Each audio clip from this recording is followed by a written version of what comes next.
So do we want to hold that one? I think we could get them answered by Wednesday's study session, so Let's they do don't that. have to keep Okay. holding it. The woman has been calling me, her mom lives on that block, and she's really interested in buying a house to be near her mom. And she wants this one, and she also wants the lot next door at 133-35. Okay. But our board has not passed a resolution for that yet, so I think that one's gonna end up getting pulled, and then we'll come back and catch it later. Okay. All right. So we'll see if we can keep 139 on and offer clarity for See if 170. we can get verification if it's empty or not. Okay. I haven't looked at it myself in person, I just took this woman's word for it. Yeah. So I drive by. Okay. And now that I'm sitting here thinking about the one I sent to you might be a land bank property, right? When I forwarded it to you, you said we don't. No, I don't think it is. I think it's. I'm trying to remember. I thought I wanted to look at tax records. I think it's private though. It's when we got to start the process. Okay, So I sent it to Michelle. Michelle's on vacation, so we look at it when she gets back. okay, Yeah, because I checked tax records on it. okay. She's gone this week and you're gone next week. Yeah. Going anywhere fun? Being on the forge for a couple days. Both my sisters are coming to town. Girl, I was So great. yeah. And one of them doing it. we haven't seen in almost 2 years. So Yeah. Nice So we got- post-COVID reunion. yeah. So yeah, do that for a couple days. And, I'm sure the rest of it will fly library. Yeah, always does. Yeah. Yeah. Couple things to work out. But we'll see. Helen, you get your car back? No, 22 days. 22 days. But who's counting?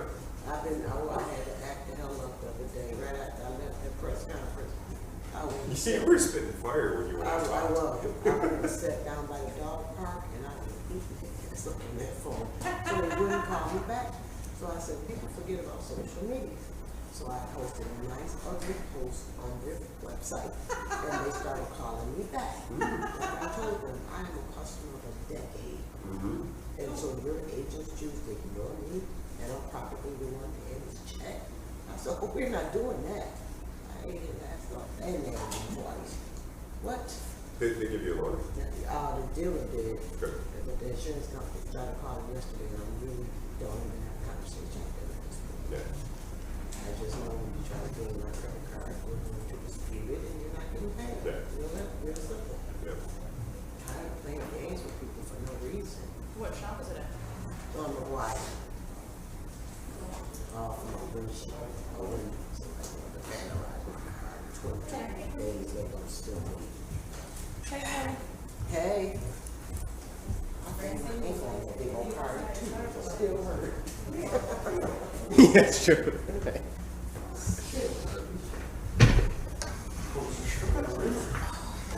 What's up, chocolate? Sorry. I'm like sitting on the Right, you can. All right, so go ahead and get started. My apologies for being late. I have with us today Counselor Holt, We sorry. Counselor Bay, and Counselor Green. I know we have a few items with the land bank as well, and Michelle sent me a message to let me know that Michael, we're gonna take those. We can start with those ones. Good morning, counselors. Michael Collins, Commissioner of Neighborhood and Business Development. So if did you want to start with the land bank agreement or with the properties? We can start with the properties. Properties, okay. So Michelle did send around a list of properties. We've got 1, 2, 3, 4, 5, 6, 7, 8, 9, 10, looks like 12 properties. Combination of vacant land and vacant structures. There's one 139 Hudson that we do want to confirm, and we can confirm by Wednesday's study session that whether or not it's vacant. Yeah, that's the one I was gonna ask about, because I see that it says owner occupied, but I wasn't sure if somebody was actually in there or not. So Caitlin Wright with the land bank is willing to confirm by Wednesday that it's vacant. Is that fair to volunteer you to do? Okay, thank you. And then the Genesee Street ones, those are held over from 2 council meetings, but they were in Councilor Driscoll's district. Correct. But he wants me to move forward with those. Okay. So we'll move forward with those ones. All right. If there's any, Michelle Skapansky, as you all know, is usually covering these, as she is taking a well-deserved vacation. If there's any questions, I'm happy to get them to her and make sure that we can get those to you by next Wednesday. Okay. Caitlin, since you're here, the ones on Genesee Street, did you have a plan already for that? Caitlin Wright with the Greater Syracuse Land Bank. We don't have a clear plan for what to do with those ones on Genesee Street, but there's a property next door that's currently on the market. It used to be an auto mechanic shop, and we were approached by the listing agent. They're listing it with Sutton, and his thinking was if they've got their property on the market and then we have these ones next door available as well, that there would just be more options available with a larger piece potentially on the table. So it makes sense to us to hang on to them and see if we can make more redevelopment options available on that corridor. And is it commercial? Yes, they're zoned local business class A. Is this the one is it near Nottingham? Very close to Nottingham, Okay. yeah. The mechanic shop used to be called Azaria's. Okay. Okay, I know what you're talking about. What is it in rezone? I'm not certain about that. I can find out for you. Any other questions, I think you have the one on Merriman. Everything Caitlin says. Caitlin, you got a lot of power in here. All right. So next item to address is the funding agreement for the land bank. So what we have in front of the committee today is the annual funding agreement. This is for $500,000. It is independent of the money from the American Rescue Plan Act that the council has approved and that the mayor also is looking to add to. So that is something that we intend to have lined up for the August meeting for the council. But this would allow us to have the operating budget in place for them pretty much right away. So we're on the standard schedule for the operating budget for them. Any questions related to that? I don't think, because that one, I don't think everybody on the council, did you guys get that letter? The land bank one? I'm not sure. Councilor Green, is this the thing we talked about yesterday briefly? It's not, so I'm not sure. And if you can, you want to just make sure you send it to, I know sometimes she'll send it to just the committee members, but for this particular one, you want to make sure you send it to everybody? I'll get it around right after this meeting. So, Absolutely. Michael, so this, as we discussed before, this is the $500,000 will be folded into the 5 million, or is it separate? Counselor, this would be separate. So this is, it's the annual operating agreement as a standalone. Separately, for the August council meeting, we intend to bring forward the American Rescue Plan funding proposal for the land bank, which would When will include, that come? When will we see that? for the August meeting. Oh, for the August meeting? Yep. Okay. And, Nadia, what would you be bringing forth for the American Rescue? That one we plan to bring forward a $5 million package.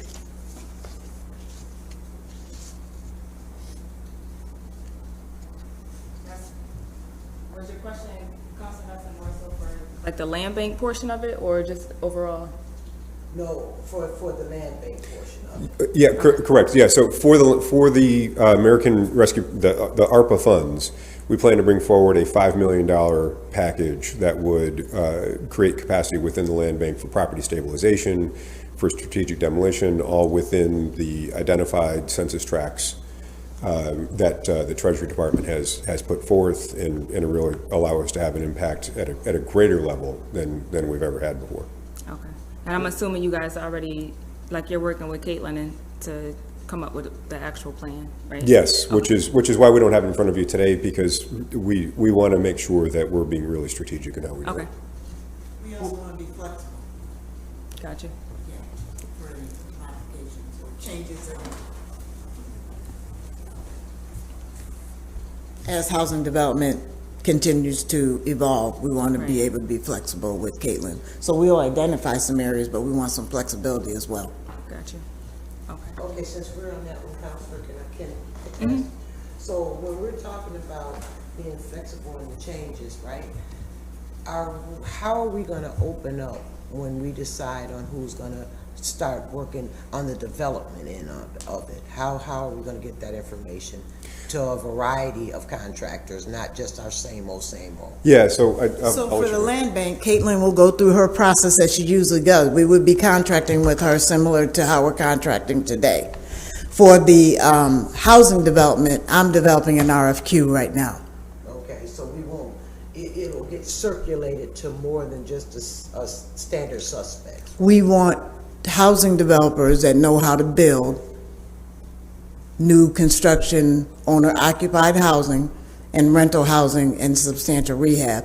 So the best way to do it is to do, in my opinion, so I'm working on a RFQ, a request for qualifications for contractors, for developers. Will that be part of the Resurgent Neighborhood Initiative? Yep, it would be This part of $5 million, that, right? No, not Caitlin's 5. So there was that $14 million bucket that had to do with the new Home construction. headquarters and all that. Yep. But it is my opinion that we need to make sure that we go through a process that vets beyond home headquarters, even though they're the substantial developer. We're going to do an RFQ.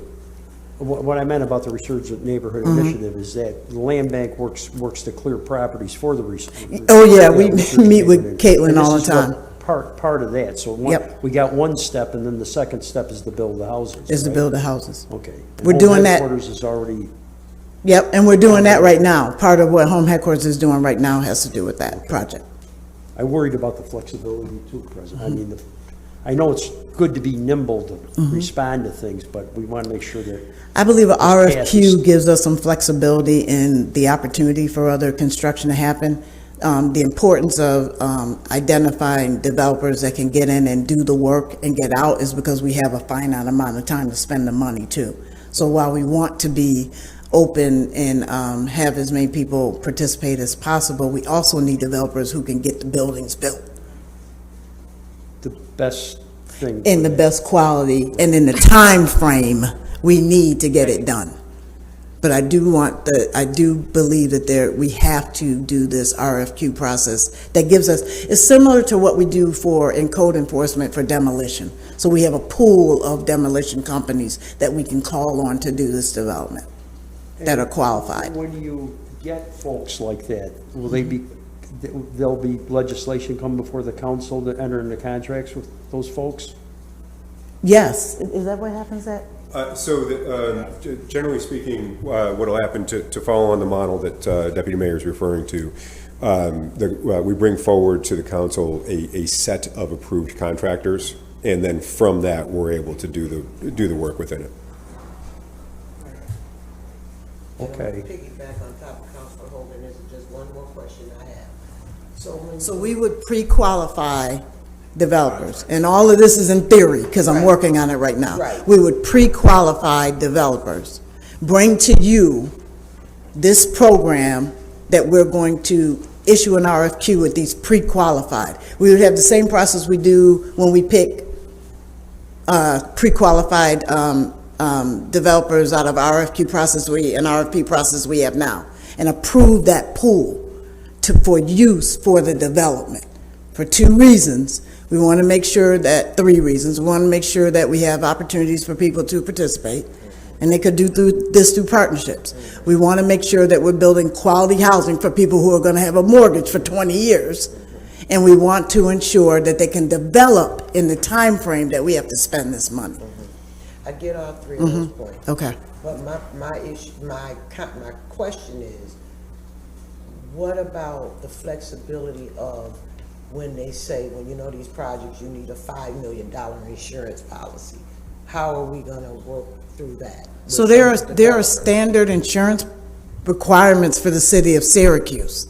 I understand that there are barriers, but the city of Syracuse is also going to have to be protected on the development that's going to be happening. If we're entering into a contract, and usually it's $1 or $2 million. Right, I'm just throwing it out there because I know a lot of. Which are standard general insurance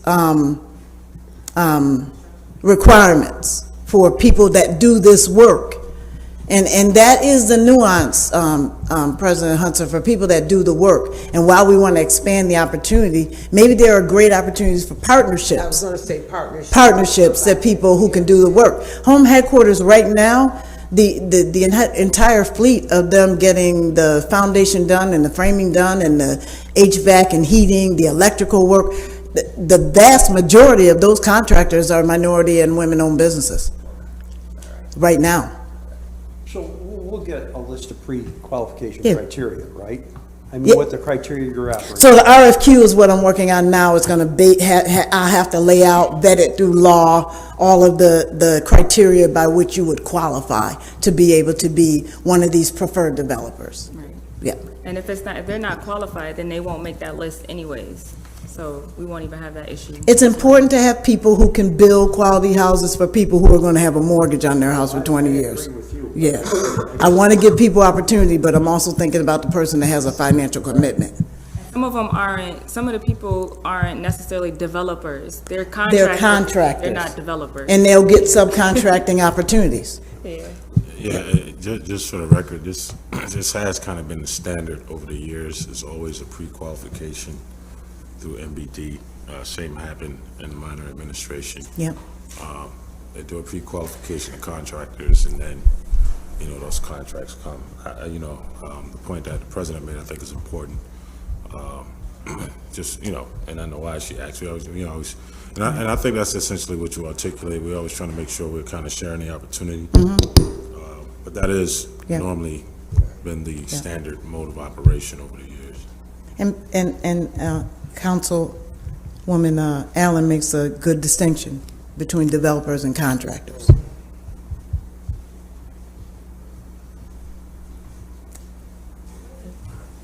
All set? Yes. All right. Thank you. So I believe that was all that we had for MBD with, those are the only emails that I had from Michelle.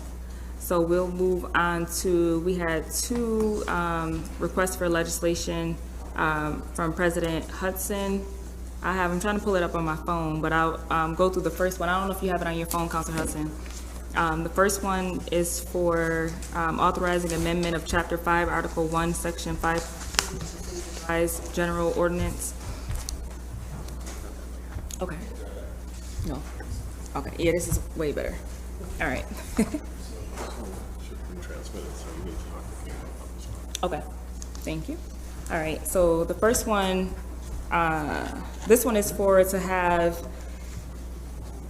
residents in the city, the same right to play music on their property as the right currently exists for them to use power tools during the hours of 8 a.m. and 9 p.m. So this, and Council President, President Hudson, you can speak on it if you would like, but just so people are able to enjoy music at their own home between these hours, and not have the neighbors be able to call the police on them and have the police come into their house because they're playing music in their home. So President Hudson, if you want to speak on it, you can. Yeah, I would, because after Deputy Chief Cecil sent me over the section, I wasn't aware as a homeowner that if I have a backyard cookout, that I needed to, one, get a permit, and two, that it was open to interpretation 24 hours a day.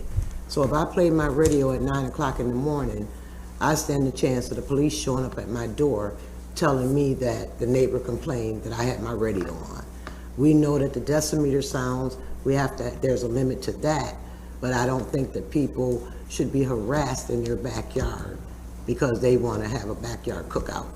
And when I spoke to Commissioner Collins, we looked at how many people have actually applied for an entertainment license, and it was 0 over the whole period of the existence of this law.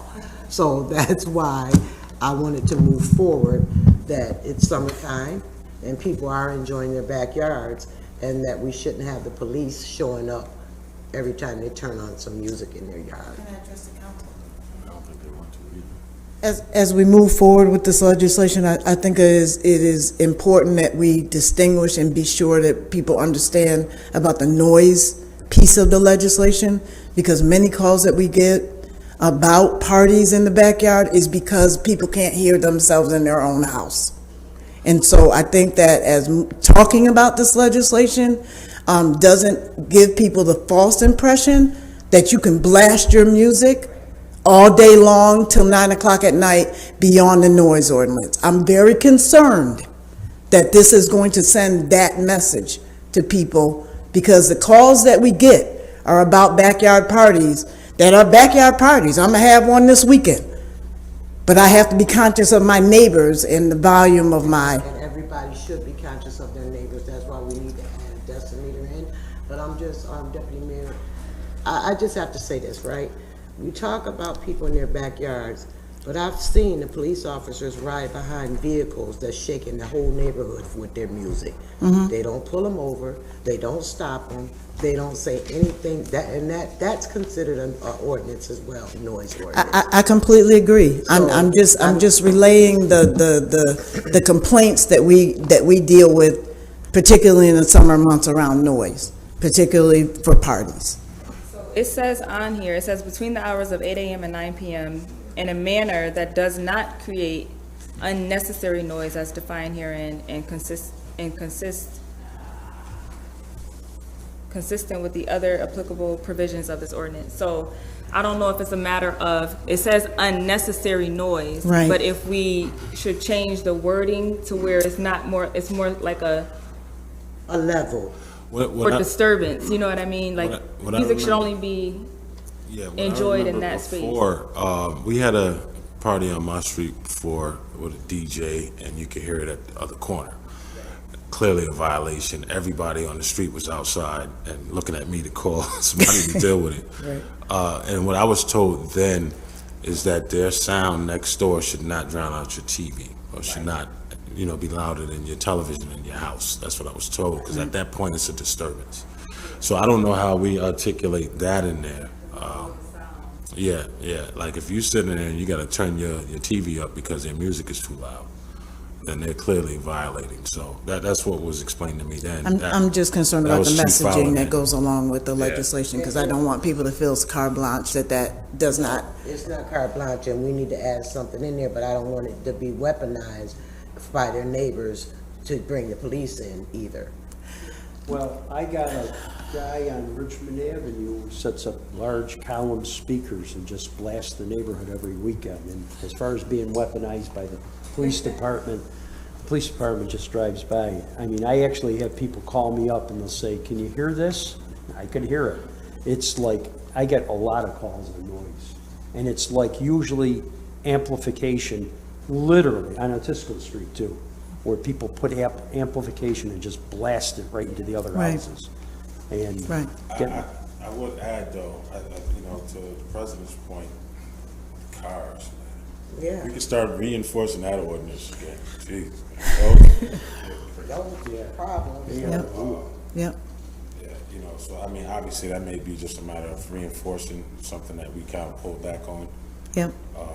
But, I get both arguments, because you will have neighbors who will call because they don't like their neighbor. That happens. Yeah. But, We get code enforcement calls for that reason too. Yeah. I certainly don't want my neighbor. They always get having cookouts. Fortunately, they don't turn up louder than my TV. So, I'm usually good till about 10 o'clock, and then I gotta go knock on the door. No, So- yeah, the 9 o'clock, it just, Or gets light even up at for 9 o'clock, if I can't hear my TV, that is a burden on my home. Right.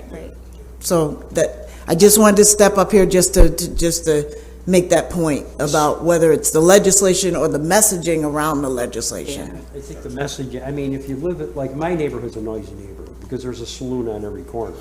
But I mean, other neighborhoods are basically quiet residential neighborhoods or neighborhoods. I think that extra amplification, that's where we gotta and it's all about enforcement. I don't know.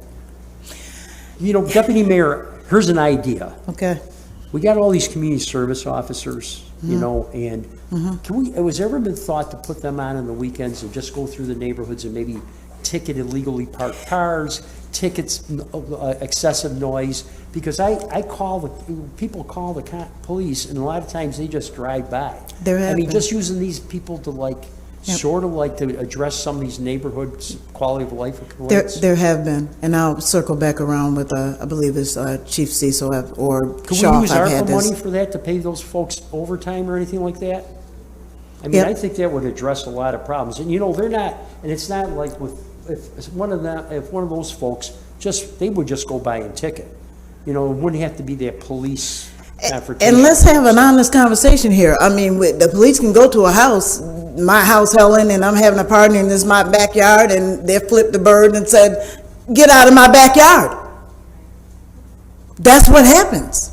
Well, the people that I deal with, they don't flip the bird, they become concerned, because like she said, I have a tiny radio on, and they use the police to, I mean, let's be perfectly honest, Deputy Mayor, I talked to you about this issue before, because quite a few people will weaponize the police, because when the police was called for this incident, there was a black officer sent out, and when the black officer arrived at the door, the two white women refused to open the door, and they called back and had two white cops dispatched. So if we have such a shortage, how are we able to send 3 cops for a noise ordinance call? So I'm just a little, you know, we have to figure out a way that this is not weaponized against people because people don't like people. And that happens around everything, whether it's a code enforcement issue, a sidewalk issue. Neighbors weaponize our laws against each other in every aspect of home ownership and property ownership. I just stepped to the mic because I just want to be careful that the legislation or the messaging, people are not using unintended consequences for what we do. You're allowed to, nobody's saying you can't play your music. You're allowed to play your music at your home, but it just can't disturb like your neighbors. But I don't know Violating how to put that in already, writing. notice, violating Right, as far laws as- that are on the books already Right, around right. noise. So is it, I don't know how to measure the noise level in writing, you know what I mean? Right. Yeah. We can add in that some measure that it is louder than the neighbor's television than it is disturbing One of the suggestions, now this came up a couple of years ago. I remember Wolf's was having an issue with a neighbor and they were calling every day, right? And I remember talking to Deputy Chief Cecil, and one of the challenges is if you have a clear measure of decibel, you know, you got to buy the equipment and you got to train people on it. But that is something maybe we can look at now, because I think there's apps on your phone. Like, I think the technology has evolved in a way that the police department may now be able to look at it clear. Because I think that's the biggest thing. It shouldn't be subjective. It shouldn't be this person's opinion of what is loud versus that Sure. person's opinion. It should be, if it's more than 100 or whatever the rule is, based on OSHA has standards. I mean, I think there's Sure. kind of a clear way, and then then we can have a clear understanding of, okay, it doesn't matter your race, it doesn't matter your neighborhood, this is what's too loud. And I think that's really what we want to make sure. Yes, because to Councilor Hogan's point, there are people who have full-on DJ and concert speakers in their backyard. That's for sure. And we just don't want to encourage that. Well, that's kind of speaking to the second one, item 65, which you touched on a little bit, but item 65 is for persons hiring a professional music entertainer for a performance or music broadcast at their place of residence within the hours of operation allowed by the city's noise ordinance shall be exempt from paying a license fee imposed herein as long as they are entertaining guests and not charging admission for such performance or entertainment. So, for example, this weekend, if you're having a party, I'm having a party. And I get it. Right. So you don't want to have to get a permit or pay a fee to have a DJ come to your house. You're not charging people to get in. It's not a concert or anything like that. It's just you simply don't want to play the music, so you hire somebody to play it in your residence. So. And I need to hear my TV. Right. So that's item 65. Did you want to add anything else? I just want to say that I did check, and I see finance. Where did he go? He dropped out. No. But anyway, we checked it to find out, and we know that anybody in the city of Syracuse does not go and get a permit to have spin music in their backyard. There's like zero. So so we want to remove that fee. Maybe if the deputy mayor can give us, before we consider this, just a list of how many noise violations the police department has written in the last month or so. Sure. You know, Yep. tickets. Okay. All right, so I'm gonna backtrack to the land bank items. Can I just get a motion and a vote to move those on? So moved. And then the other one was the, Properties? yes. So, Do we have item numbers for those yet? Not yet, right? I'm not sure, clerk, do we have item numbers for the, which property? The actual properties, you don't have the agenda numbers for those yet, right? No, that's not that one. List of properties to move forward. Yeah. Okay, You mean the land bank? Yes. We got so I'll just make a motion to move those items onto the agenda. You received the letters that I sent you for the land bank, that's what he's talking about. They're on- Right, I just wanted to know if it, just for me saying it, if there was like a numbers, there's numbers on the bottom of these, so that's why I wasn't sure. That's internal for us. Okay, got you. All right, can I make a motion to somebody? Thank you. Second? All right, and then, can I get a motion to move these two items, onto the agenda with Amend, the idea that we're gonna amend the language? yeah, we'll amend the language. Okay. Everybody says aye, yes? Okay. You're not on my committee? No, I just show up because I don't want to get yelled at. Oh, okay. I'm sorry that wasn't shared with you earlier in advance. We're preparing a grant for the State Environmental Protection Fund for the Gustav Stickley House at 438 Columbus Ave. Nonprofits such as the Land Bank are eligible to apply, but we need, or the state requires, a municipal resolution in support of the grant application. We're applying for $500,000 that would match a federal grant that we've already been awarded. So if we were awarded this state grant, it would unlock the ability to spend the entire $1 million on the interior restoration. Once that restoration work is done, the intent is to turn it over to the Onondaga Historical Association for them to operate as a house museum with some guest rooms upstairs that can be rented out like a B&B that would financially support the operation of the museum downstairs. Renovations is $1 million? I actually believe the interior is a little bit more than $1 million, but there's a separate foundation, the Gustav Stickley House Foundation, I believe it's called, that is raising additional funds that would cover the remaining interior restoration costs. The exterior, you may recall, was done a few years ago with a mix of state and federal funding. This is just you're asking because you're about to apply for this, right? Yes, we just need a municipal resolution of support in order to submit our application to the state. Okay. All right, any questions or comments? Nope. Counselor Allen, there is one more item about encroachment. Do you have that in front of you? It's the first thing on the PDF, the Larnstone, Hamilton, and Hebrew. We're moving the land bank item first. Medea, go ahead. I'll just, can I get a motion to move this one on the agenda? Not you. Okay, thank you. Okay, go. Medea Salkage, Permits Director. This is a permission to encroach for the Blarney Stone. It's about 15 feet into the city right-of-way for an expansion of a patio and 4-foot aluminum fence to add on additional seating for the restaurant. What side of the street is it? On Avery. On Avery? Okay. So it'll match the existing patio seating that's there already. They just have that one little Yeah. piece that they're looking to fill. Okay. Counselor Hogan? I'm in favor. Of course you are. Got a permit? Okay. Well, we're going to work through the process. And can I have a motion to move this item? Thank you. Thank you. Alrighty. Is that it? I believe so. Okay. Everything was good with the one, just a couple changes for the. Yeah. Yep.